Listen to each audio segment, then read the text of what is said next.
I'm Charbria White. Welcome to my YouTube channel. So today I want to talk about learning from your past relationships, but more in depth about dating relationships. Because you know what? I hear so many women who just come to me for advice and they're just like, why, Char? Why do I keep going through this? Why do I keep falling for these kind of guys? Why do I keep falling for the guys that want to cheat on me or don't want to commit? Why do I keep giving my all to the point of them hurting me so bad and I lost my identity and it didn't work out? They still didn't marry me. Or why do I keep falling for him and keep having sex and I'm trying to stop and keep saying I'm gonna wait till I'm married because I want respect from him, but I keep falling? And it's just like, learn from your past mistakes. A lot of times we want to point the finger at everybody else, me included. But sometimes we have to take a stand and look in the mirror and say, enough is enough. Enough settling for less. Enough settling for toxic relationships and staying in them. Enough of settling for a guy who won't respect me. Enough for not respecting myself enough to say two fingers, I'm done, when I see that he ain't the right guy. So a lot of it, you know what? Yeah, sometimes it's other people's fault, but a lot of it is our fault.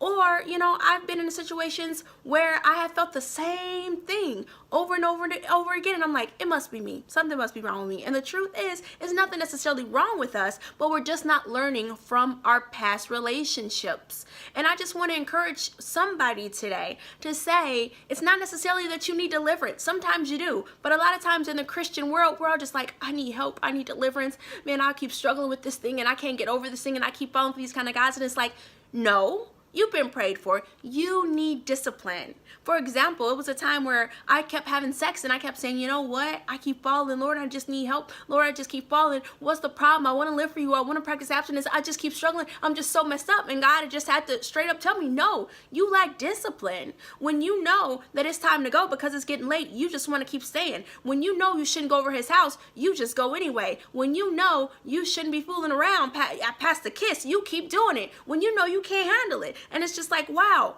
enough is enough. When it's time to go, get up and go. When you know you shouldn't be kissing or doing stuff, don't do it. Keep that separate. Keep the friendship, but don't get physical. Whatever it might be. If you know that you struggled with falling for guys who don't respect you because they just say anything to you and treat you any kind of way, when you see those types of behaviors, speak up for yourself and recognize, hey, this isn't the kind of guy that I'm going to be with. Don't let somebody continue to badmouth you or put you down or to speak toxic, negative words to you. You have to speak up for yourself and recognize, I don't want to be with a man who treats me this way. So it's not necessarily that something is wrong with you, perhaps, but just you're not learning from your past relationships. Some truths just that I want to point out that I learned from some of my past relationships. Never change for a man. And you might say, well, we all have to change. Absolutely. We all should compromise in certain areas. But when you're changing the very core of who you are, your identity, the person that God has called you to be, the fabric of what makes you you, that's not the right relationship. Okay? That's not the right person for you. Also, something that I've learned, other than never let somebody steal your identity, never change for someone, is keep your standards. Don't change your standards or lower them to keep a man. That will only get worse. You will find yourself compromising in so many areas to the point you don't even know what your values standards are anymore. Don't do that. Stick to him. If he can't come up to your level, he's not the one for you. Two fingers. Something else that I learned, okay? They love to chase. It's not our job to chase. When you thirsty, when you're chasing after him, he know you easy, and he's going to treat you as such. He might lead you on to think that you're wifey material, but honey, believe me, he got a side chick. You ain't wifey material. He's not going to end up marrying you. Or if he does, he's going to treat you like that in the marriage. That's not what you want, okay? So have standards and keep them. Don't lower your standards to keep a man or to keep the relationship, okay? They love to chase you. Don't chase them. Don't be thirsty, okay? Something else that I learned also is to make sure that you take your time. When we meet somebody, we're excited, butterflies in our stomach. I talk about it all the time. It's the infatuation stage, so we rush. We're just so excited. Calm down. Enjoy the feelings. It's okay, but don't rush it. Developing a real relationship, a real friendship, really knowing who someone is going to take time. Jumping in head first, fools rush in because you feel the butterflies in your stomach is never a wise idea. Again, enjoy the feelings, but don't make any major decisions. Slow down. Be at a steady pace. Take a steady pace. Get to know him. Another thing that I learned, don't share all of your heart and all about you so soon up front. Get to know them first. Because what I've learned sometimes is that men they might not even do it intentionally, but if they like you, they want to please you. So if you share so much of yourself and about you, what you like and dislike, what you're looking for, they might try to morph into that very thing, become that thing, just because they want you. Which isn't always a bad thing, but you want to make sure it's who they are. And there's nothing wrong with the person trying to please somebody and changing certain behaviors, but you want to make sure that it's true to who they are and not just faking it so that they can have you or trick you into thinking they're something that they're not. So again, I just want to encourage you guys, learn from your past relationships. We are going to get in some relationships that, might not end up being the person that we're going to marry.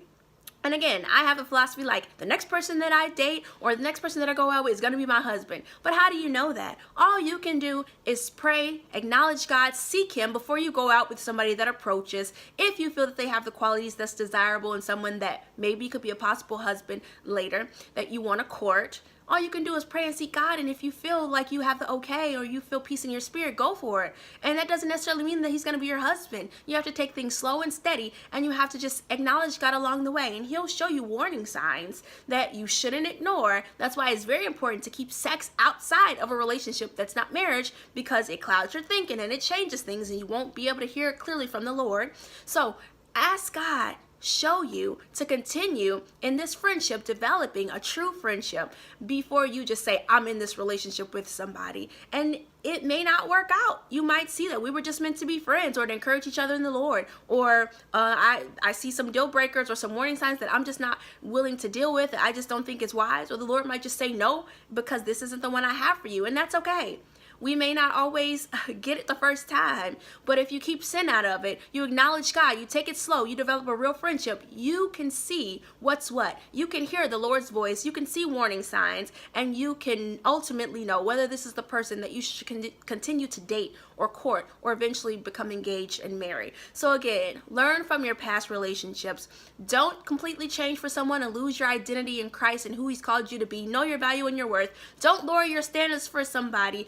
Don't tolerate toxic behavior, whether it's physical abuse or whether it's mental, emotional abuse, talking down to you negatively. You deserve someone who cares about you, who values you, who loves you, who lifts you up, who you know cares about you. If those aren't the types of things that you're seeing from this person, 2 fingers. So again, ladies, I hope you enjoyed it today, talking about learning from your past relationships, not continuing to make the same mistakes over and over and over again, recognizing that a lot of times we just need discipline to say enough is enough, and I'm not going to cross this line so that I don't make the same mistakes. So again, if this has helped you, go ahead and give it a thumbs up. Go ahead and subscribe below. Go to charbria.com for blogs.